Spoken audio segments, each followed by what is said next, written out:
자, 두 번째는 세계 경제사 연구의 주요 접근 방법과 방법론입니다.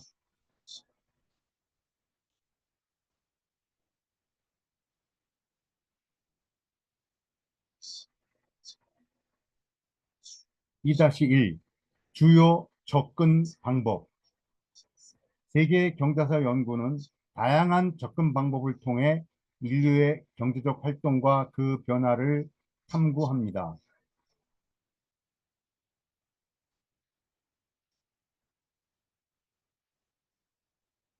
이 분야는 다양한 학문적 배경과 방법론을 통합하여 과거의, 과거와 현재의 경제적인 사건, 프로세스, 그리고 구조를 이해하고 설명하는 데 중점을 둡니다. 주요 접근 방법은 다음과 같습니다. 첫째, 역사적인 접근. 경제사는 역사적 사건과 과정을 연구하는 데 중점을 둡니다. 이 접근법은 특정 시대의 경제적 결정과 사건들이 어떻게 발생하였는지,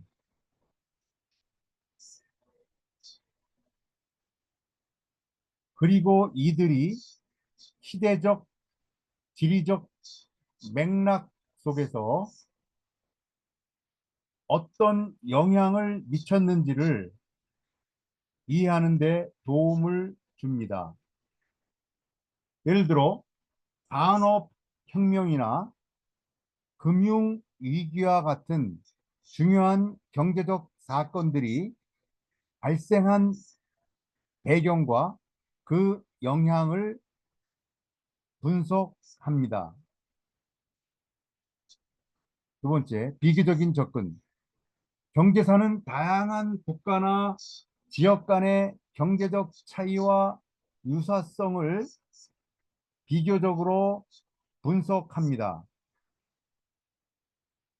이는 특정 경제적 현상이 특정 문화적, 정치적 혹은 지리적 맥락에서 어떻게 다르게 작용하는지를 이해하는 데 중요한 역할을 합니다.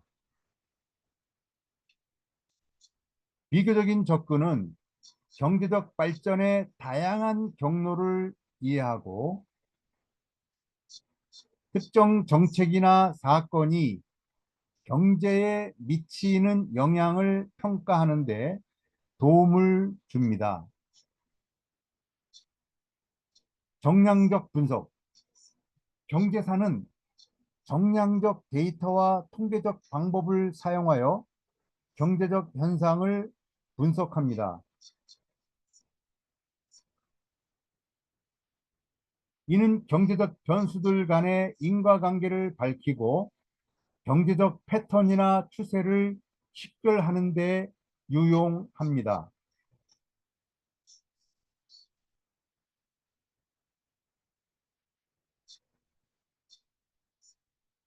정량적 분석은 특히 금융위기나 경제 성장과 같은 복잡한 경제 현상을 이해하는 데 중요한 도구입니다. 제도적인 접근. 경제사는 제도적인 구조와 규제가 경제에 미치는 영향을 연구합니다. 제도적 접근은 법적, 정치적, 사회적 제도가 경제 주체들의 행동에 미치는 영향을 이해하고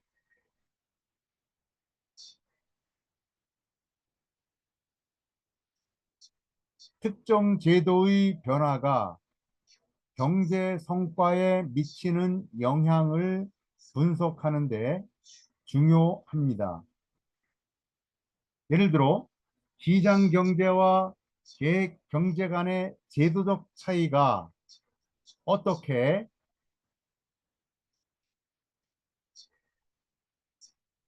경제 성장과 혁신에 영향을 미치는지를 연구할 수 있습니다. 문화적인 접근. 경제사는 경제적 현상이 문화적 가치, 사회적 관습, 그리고 역사적 맥락과 어떻게 상호작용하는지를 이해하기 위해 문화적 접근법을 사용합니다. 문화적 접근은 특정 사회나 지역에서 경제적 결정이 어떻게 형성되고 실행되는지를 설명하는 데 중요한 도구입니다. 이는 특정 문화적 가치가 기업의 경영 방식이나 소비자의 소비 패턴에 미치는 영향을 이해하는 데 도움을 줍니다. 다학제적 접근. 경제사는 경제적 현상을 이해하는 데 다양한 학문적 배경과 방법론을 결합하는 다학제적 접근을 채택합니다. 역사, 사회학, 정치학, 문화학 등 다양한 학문적 영역에서 온 통찰을 통합함으로써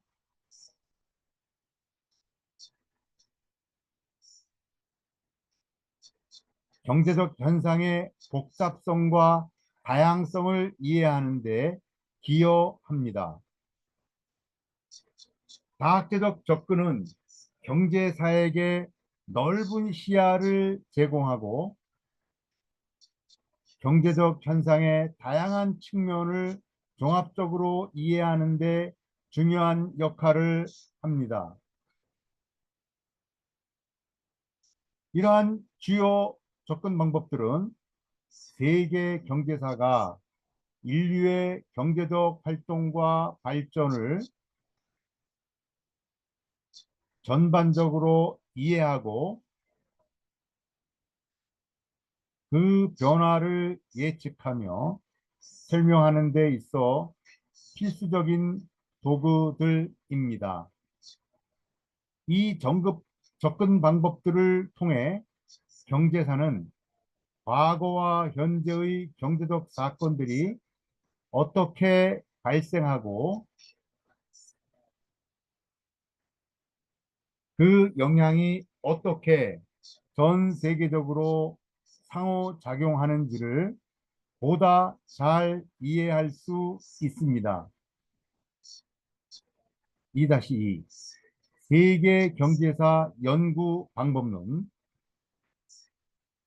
세계 경제사 연구는 다양한 방법론을 통해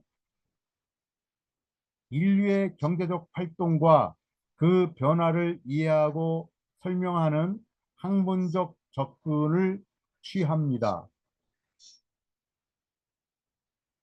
이 연구 방법론들은 경제사가 역사적 사건들을 분석하고 경제 구조의 발전을 탐구하는 데 도움이 됩니다.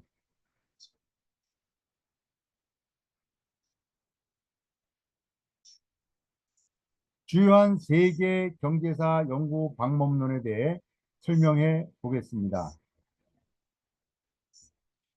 첫째, 역사적인 접근.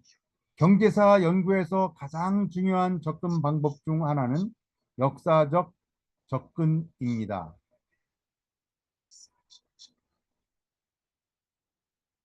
이 방법론은 과거의 경제적 사건과 프로세스를 분석하고 이해하는 데 집중합니다. 경제사들은 특정 시대의 경제적 변화가 발생한 배경과 그 영향을 연구하여 이를 통해 경제적 구조와 시스템이 어떻게 형성되고 변화했는지를 이해하려 합니다.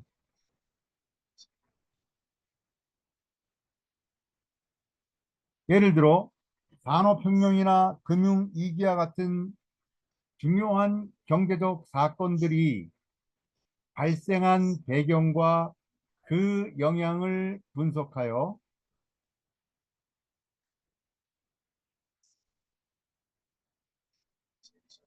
경제적 발전과 변화의 원인과 결과를 이해하는 데 기여합니다.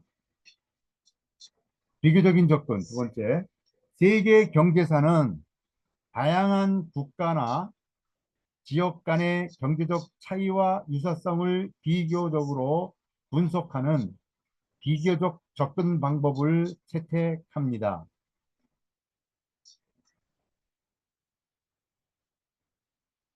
이 방법론은 특정 경제적 현상이 다양한 문화적, 정치적, 지리적 맥락에서 어떻게 작용하는지를 이해하는 데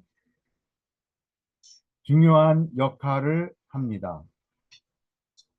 비교적 접근을 통해 경제적 발전의 다양한 경로와 그에 따른 결과를 비교하여 경제적 성장이나 경제 정책의 효과를 평가하려 합니다. 정량적 분석. 경제사는 정량적 데이터와 통계적 방법을 사용하여 경제적 현상을 분석하고 모델링 하는 데 집중합니다. 이 방법론은 경제적 변수들 간의 인과관계를 밝히고 경제적 패턴이나 추세를 식별하는 데 유용합니다.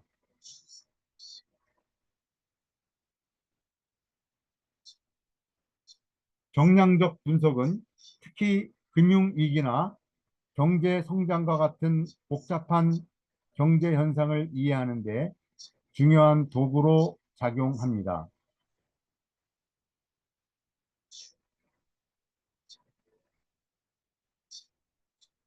제도적인 접근.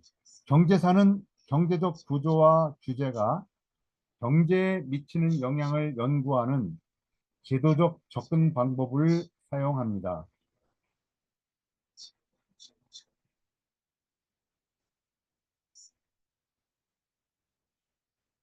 이 방법론은 법적, 정치적, 사회적 제도가 경제 주체들의 행동에 미치는 영향을 이해하고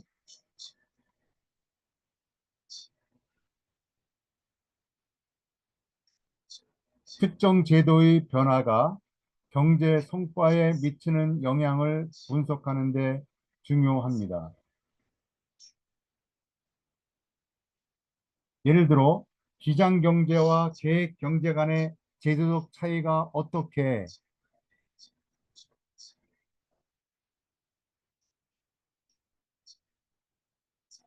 경제 성장과 혁신에 영향을 미치는지를 연구할 수 있습니다. 문화적인 접근. 경제사는 경제적 현상이 문화적 가치, 사회적 관습, 그리고 역사적 맥락과 어떻게 상호작용하는지를 이해하기 위해 문화적 접근법을 사용합니다.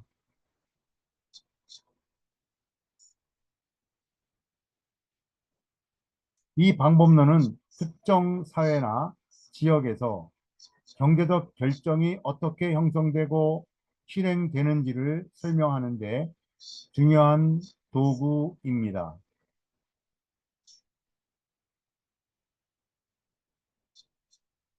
문화적 접근을 통해 경제적 구조와 사회적 문화가 상호작용하는 방식을 이해하려 합니다.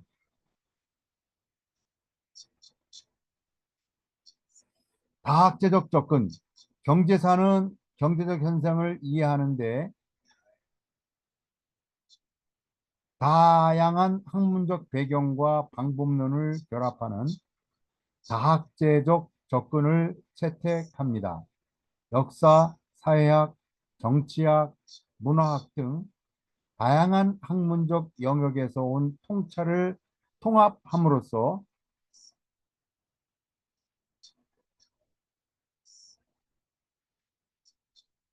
경제적 현상의 복잡성과 다양성을 이해하는 데 기여합니다. 다학제적 접근을 통해 경제사는 경제적 발전과 변화의 다양한 측면을 종합적으로 이해하려 합니다.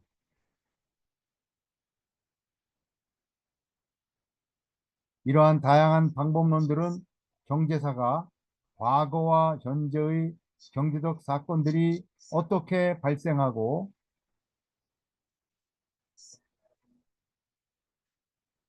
그 영향이 어떻게 전 세계적으로 상호작용하는지를 이해하는 데 필수적인 도구들입니다.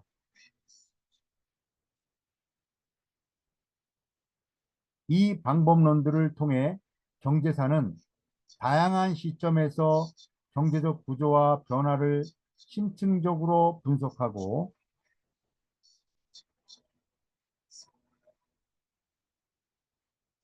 이를 통해 경제정책의 효과성을 평가하며 지속 가능한 경제 발전을 촉진하는 데 기여합니다.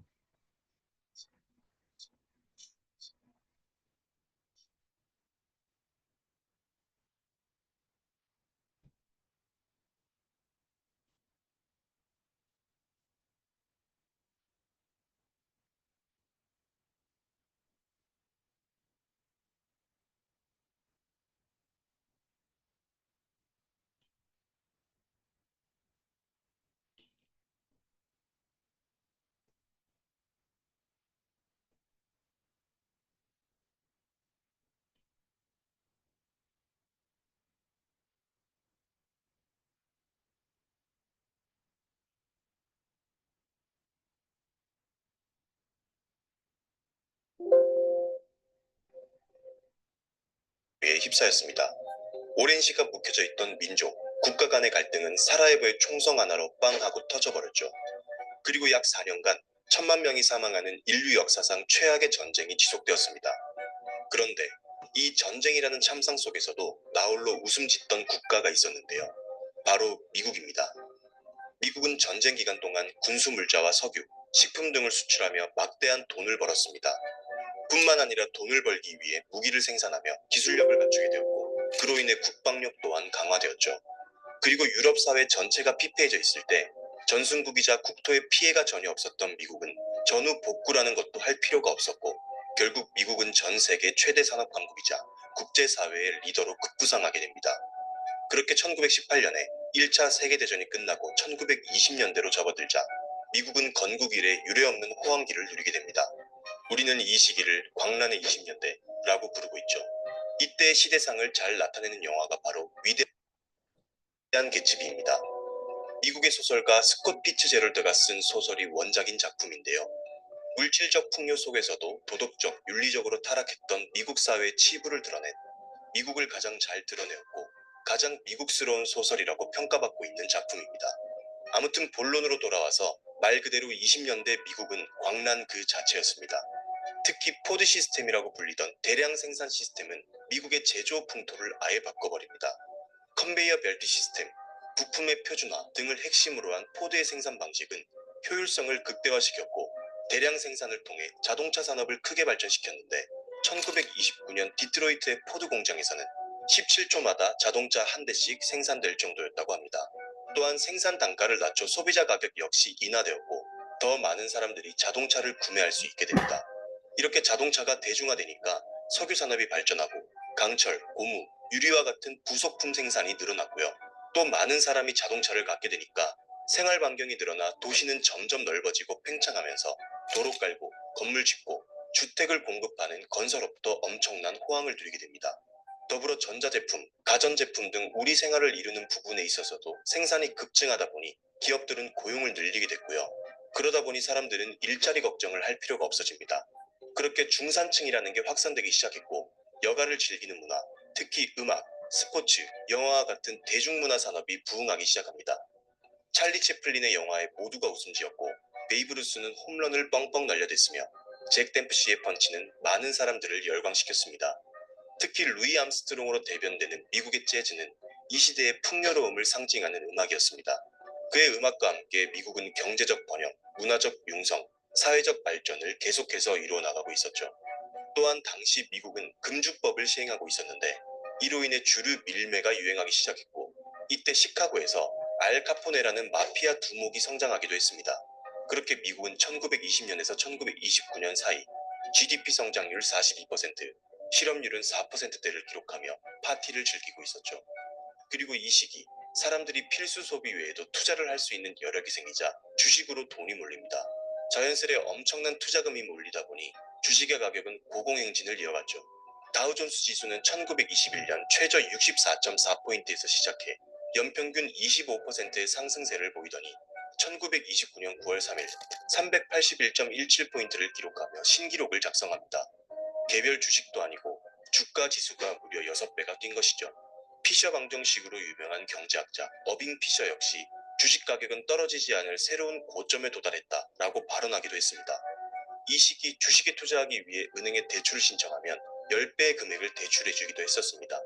그리고 실질적인 이익을 내지 않는 기업, 가치가 없는 기업들도 마구 시장에 상장할 수 있었고 사람들은 입증되지 않은 소문에 전 재산을 투자했으며 그러한 기업들의 주가가 몇 배씩 뛰어오른 일은 허다했습니다. 이렇게 당시 주식시장은 투자가 아닌 완전한 투기판이었죠.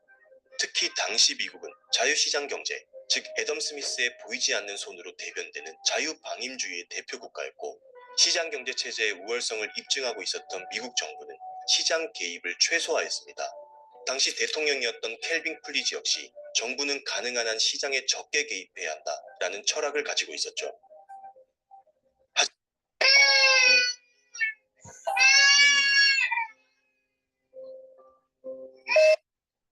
하지만 1929년 가을 미국인들의 단꿈은 한순간에 악몽으로 변합니다. 1929년 10월 24일 목요일 증권거래소의 문이 열리자 주식이 폭락하기 시작한 것이죠. 381포인트라는 신기록을 세웠던 다우존스는 이날 300포인트를 깨고 내려가더니 10월 29일 화요일의 종가는 230포인트로 마감합니다.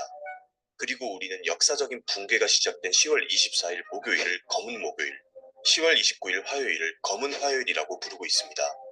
특히 29일에는 단 하루 동안 당시 미국 정부 예산의 4배에 가까운 140억 달러가 휴지 조각이 되어버렸죠. 그리고 1929년 11월 13일에는 200포인트가 붕괴되는데요. 돈을 빌려 주식을 사들인 투자자들은 가격이 폭락하자 파산의 길로 접어들었고 어떻게 해서든 조금이라도 건지기 위한 투자자들의 주식 매도는 그칠 줄을 몰랐습니다.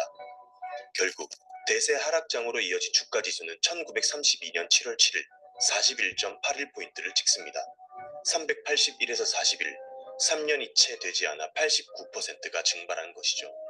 충격적인 시장 붕괴에 투자자들이 스스로 목숨을 끊었다는 이야기는 끊임없이 흘러나왔습니다. 당시 자본가들이 어떻게 해서든 시장을 살리기 위해서 애써 보았으나 일시적인 반등만 있었을 뿐 두려움에 휩싸인 투자자들의 패닉세를 막을 수는 없었습니다. 그렇다면 이러한 주식시장의 붕괴로 대표되는 대공황은 왜 일어났을까요? 사실 이 대공황의 원인을 얘기하는 것은 매우 복잡한 일입니다. 세계 경제사를 넘어 역사적으로도 워낙 큰 사건이다 보니 역사학자, 경제학자, 정치학자, 심리학자 등 모두가 분석하는 시각이 따로 있고 사람마다 해석하는 것도 다르죠. 하지만 모두가 입을 모아 얘기하는 것이 하나 있습니다. 바로 과잉 생산, 과잉 설비, 즉 공급의 과잉입니다. 정부가 기업의 세금을 낮추고 각종 규제를 완화하자 고삐 풀린 기업들은 폭주하기 시작했습니다. 효율적인 생산 방식을 도입하기 시작한 기업들은 이익을 늘리기 위해 무리하게 대출을 받아가며 공장과 설비를 마구 늘리고 물건을 찍어내기 시작했는데 시간이 지날수록 사람들의 구매력은 기업의 생산 수준을 따라가지 못하게 되었고 재고가 점점 쌓이기 시작했죠. 그러다 보니 어느 순간 물건이 팔리지 않기 시작한 기업들은 자금 회수가 되지 않았고 은행에서 빌린 돈을 갚지 못하니 덩달아 은행도 위험해집니다. 돈을 갚지 못한 기업들은 파산했고 대출금을 회수하지 못한 은행은 고객들의 예금을 인출해주지 못하는 사태가 벌어집니다. 이러한 것들은 당시 많은 인구가 종사하던 농업 부분에 있어서도 마찬가지였습니다. 1차 세계대전이라는 거대한 전쟁을 거치며 미국은 식량을 수출함으로써 엄청난 돈을 벌어들였고 이는 농업 기술의 발전, 기계화로 이어져 농업 생산량이 급격히 증가했지만 이 역시 결국 공급 과잉을 초래했죠. 사람들은 앞다투어 내 돈 지키겠다며 은행에 예금을 인출하러 갔고, 그러다 보니 돈이 없는 은행도 파산합니다. 이를 뱅크런이라고 부릅니다. 그리고 자유시장 경제 체제하에서 부익부 빈익빈 현상도 심화되었고, 그것 역시 골마 터져버렸습니다. 상위 1%의 자본가와 독점 기업이 미국의 대부분을 차지하고 있었고, 일반 서민들은 어려워지는 경제와 떨어지는 주가에 그대로 치명타를 입어버렸습니다. 이렇게 대공황의 전조 증상은 1920년대부터 응집되고 있었고, 뇌관이 터지기 시작하자 모든 것이 무너져 내리기 시작했습니다. 1929년에서 1933년 사이 파산한 기업만 4만여 개였고 9천여 개의 은행이 사라져버렸죠. 기업이 사라지다 보니 사람들은 일자리를 잃게 됩니다. 1929년 3.2%였던 미국 실업률은 1933년 25%를 기록합니다. 즉 노동자 4명 중 1명이 실업자였단 얘기죠. 전 재산을 잃은 것도 모자라 직장까지 잃어버린 사람들은 매일 일자리를 구하기 위해 길거리로 나가야 했고, 끼니를 해결하지 못한 사람들은 무료 급식소를 전전해야 했습니다. 집도 잃어버린 사람들은 판자촌을 지어 살기 시작했고, 사람들은 당시 대통령이었던 허버트 후버의 이름을 따 후버빌이라고 불렀습니다. 대공황을 초래하고 위기를 해결하지 못했다는 것에 대한 조롱의 의미였죠. 이렇듯 대공황은 자본주의 경제체제의 모순이 여과 없이 드러나는 순간이었습니다. 경제학의 아버지 애덤 스미스의 보이지 않는 손은 더 이상 작동하지 않았죠. 이러한 대공황의 여파는 미국에서 그치지 않았습니다. 어려워진 주머니 사정에 미국인들은 유럽에 투자했던 자금을 회수하기 시작했고, 이는 유럽 경제 역시 뒤흔들어 놓습니다. 늘어나는 자금 유출에 유럽의 주식시장마저 붕괴되어 버리죠.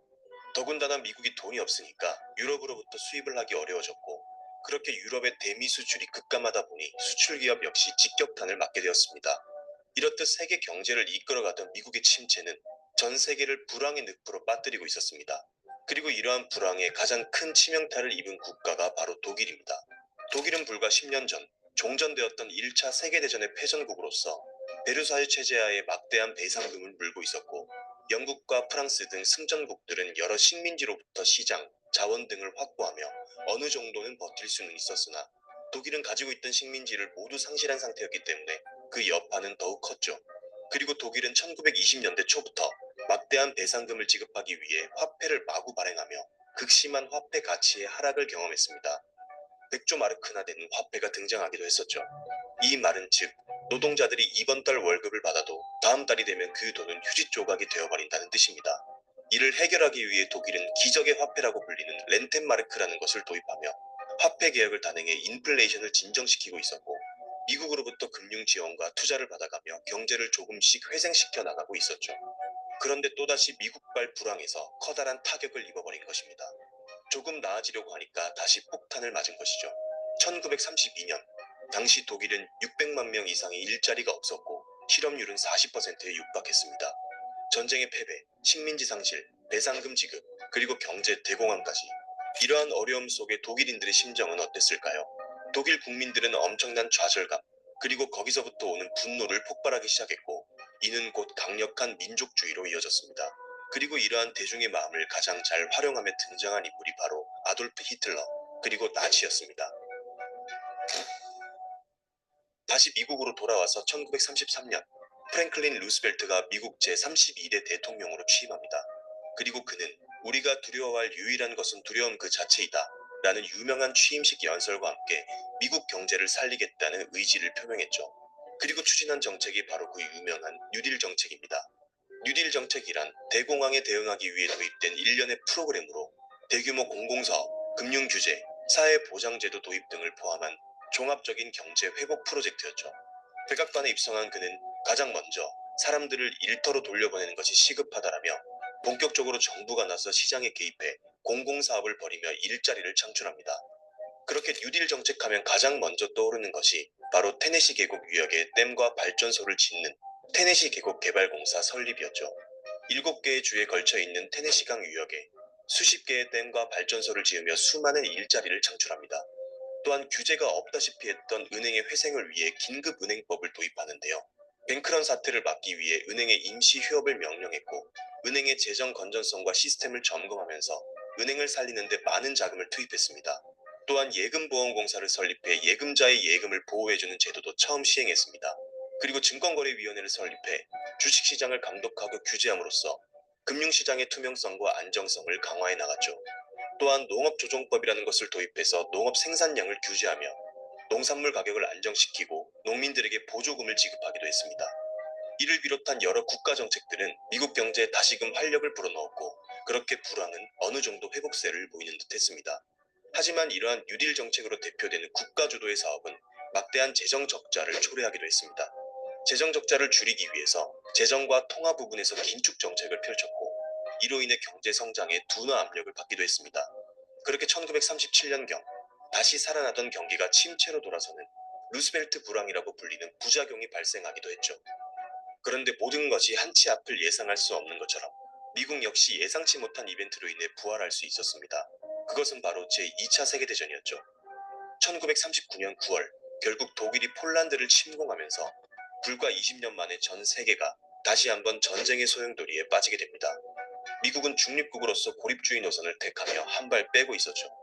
그리고 1차 세계대전과 같이 연합국의 무기, 군수물자, 식량 등을 공급함으로써 돈을 흡입하기 시작합니다. 이렇게 전쟁 경제 체제로 전환하면서 실업률이 급격히 떨어졌습니다.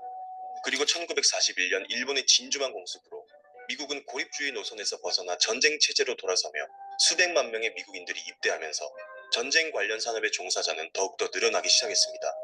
또한 여성과 백인 외의 인종들까지 대규모로 노동시장에 진입하면서 더욱더 미국 경제를 활성화시켰습니다. 그렇게 1945년 제2차 세계대전이 끝나면서 다시 한번 미국은 세계 경제의 중심으로 떠오르게 되었죠. 전후 경제의 호황으로 인해 베이비붐 세대가 출현했고 인구는 크게 늘어났으며, 이들은 대규모 소비와 생산의 주체로서 새로운 시대를 열며 미국의 경제 성장을 이끌었습니다. 물론 모든 것이 양면이 있듯 루스벨트의 뉴딜 정책은 성공과 실패의 요소를 모두 포함하고 있으며, 전쟁으로 인해 경제가 살아났다는 것 역시 통계의 착시일 뿐이며 그로 인한 부작용도 컸다고 얘기할 수 있습니다. 또한 베이비붐 세대의 출현은 훗날 노령화, 의료 시스템과 사회보장의 부담이라는 또 다른 문제를 발생시키기도 하죠. 이렇게 사람마다, 세대마다, 그리고 여러 연구마다 견해는 다르겠지만 뉴딜 정책은 단기적인 경제 회복과 장기적인 사회적 변화를 가져온 중요한 시도였다는 점을 부인할 수 없고, 2차 세계대전으로 인한 전후 경제하에서 미국이 대공황을 극복했다는 것 역시 많은 사람들이 얘기하는 견해입니다. 이렇듯 대공황은 하나의 원인으로 인해 발생했다고 보기도 어렵고, 단 몇 가지의 이벤트로 인해 해결이 되었다고 보기도 힘든 만큼 다양한 요인이 복합적으로 작용한 결과라고 할 수 있습니다. 그렇게 제2차 세계대전이 종전되고 이후 냉전 시대를 거치며 초강대국이라고 불리는 오늘날의 미국이 있게 되었습니다. 오늘은 이렇게 1930년대 미국을 비롯한 전 세계를 덮친 경제 대공황에 대해서 알아봤습니다. 다음 편에서도 유익한 주제로 찾아뵙겠습니다.